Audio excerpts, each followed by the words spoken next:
Mga marikoy-parikoy, samahan nyo nga pala ako sa aking paghahanap buhay. Pupunta nga pala ako sa bundok upang manguha ng dahon ng anahaw. Kasi dito sa amin sa probinsya, ito ang pinakamabilis na aking pinagkakakitaan. Kaya samahan nyo ako guys sa aking paglalakbay papunta sa aking pagkukuhaan. Bago nga ako pala makarating sa aking pupuntahan ay sobra na ang aking uhaw.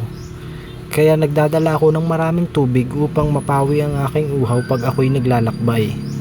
Nagdadala rin pala ako ng pagkain upang mapawi ang aking gutom. Sa layo talaga ng nilalakad ko, aakalain mong merong forever. Sa sobrang inip ko sa aking paglalakad, ginamitan ko na ng aking flicker. At sa wakas, nakarating na rin ako sa aking pupuntahan. At dali-dali kong kinuha ang aking mahiwagang sandata. At dali-dali kong sinarado ang aking mahiwagang bag. Pagkatapos ay nilagay ko sa aking mga naglalakihang mga balika. At sa tuwa ko ay agad akong lumapit sa mga anahaw na aking nakikita sa aking paligid. Sobrang gaganda ng mga dahon. Kaya sobrang tuwa ko nang makita ito. At dali-dali kong pinitas ng pinitas ang mga dahon upang mabilis akong makarami ng aking mga kuha.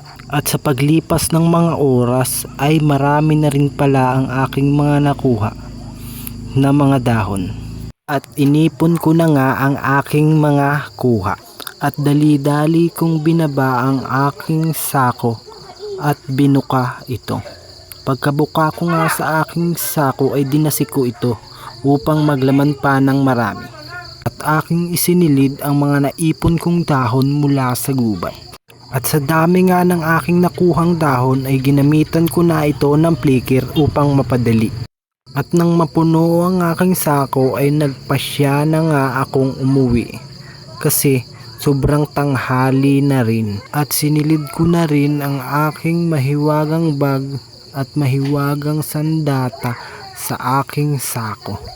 At akin na itong tatalian. At kumuha ako ng dahon ng buli upang gawing isang matibay na panali sa aking sako.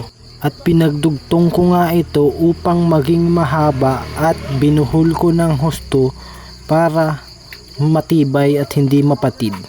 Ang bawat hibla ng buli ay napakatibay na panali na aming ginagamit dito sa aming probinsya. Pagkatapos ay inumpisahan ko na ngang talian ng mahigpit ang bunganga ng aking sako upang hindi ito makalas kung aking ilalagay sa aking motorsiklo.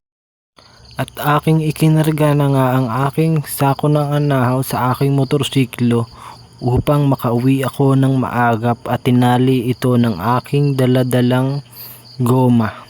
Sinigurado ko ang matibay ang pagkakatali nito upang maging safe sa aking paglalakbay. Salamat sa panunood ng aking video at sa pagsuporta sa akin. Maraming salamat sa iyo kung sino ka man. Nasayang na naman ang 4 na oras ng buhay mo dahil sa aking walang kwentang video.